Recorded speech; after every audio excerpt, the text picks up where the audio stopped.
Yan, what's up dribblers at mga shooters, kamusta? Kamusta po kayo? Mababawasan nga ba ang players ng Gilas Pilipinas dahil sa mga injury?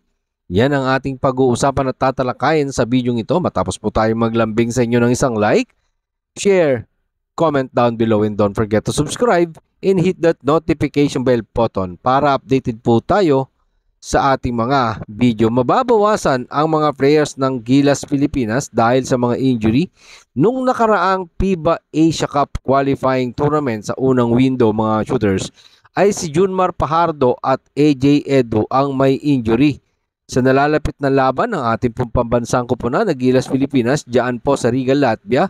Ito naman po ay sa Olympic qualifying tournament this coming July mga shooters. Ang tanong, ilan kayang mga players ang makakasama ng ating pong Gilas Pilipinas sa kanilang paghahanda na magtatagal lang ng 10 araw tulad ng nasabi natin sa una nating video mga shooters, no? Na may ilang araw lang po itong ating Gilas Pilipinas diyan sa loob ng Inspire Sports Academy diyan po sa Laguna bago tumulak papunta ng Europa para sa ilang tune-up game at ilang practice series mga shooters, no? Ang tanong, lahat kaya makakasama?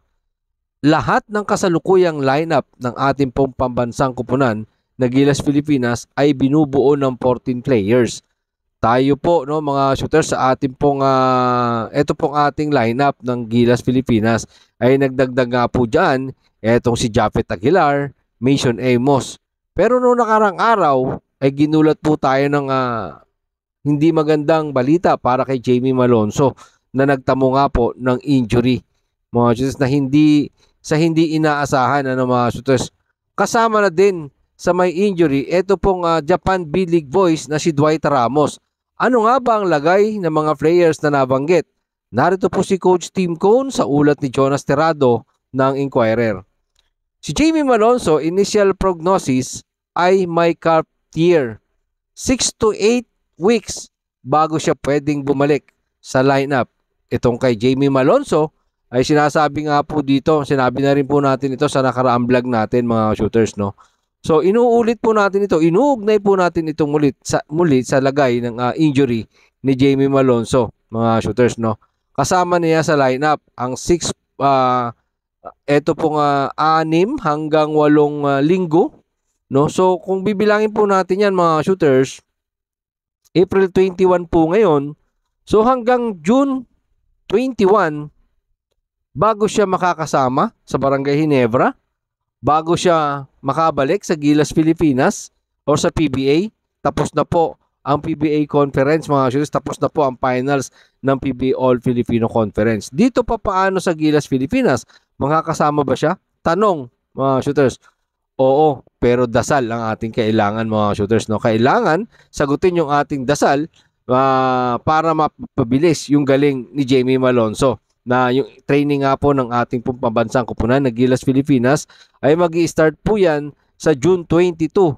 Kaya nga mga shooters, need talaga natin magdasal.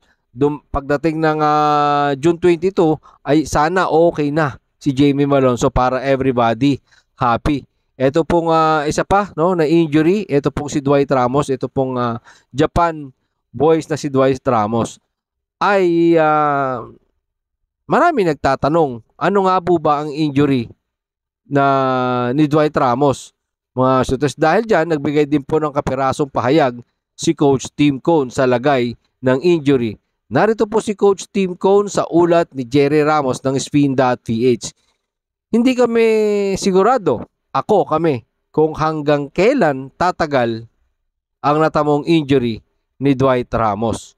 Sinasabing nagtamo nga po ng orbital floor fracture, konting kaalaman mga shooters, no. Ito pong orbital floor fracture mga ka-shooters na tinamo nga po ni Dwight Ramos, no. Ako po ay nagtanong sa aking anak na kasalukuyan ay ophthalmology student kung ano nga daw po ba itong sakit na to na natamo ni Dwight Ramos.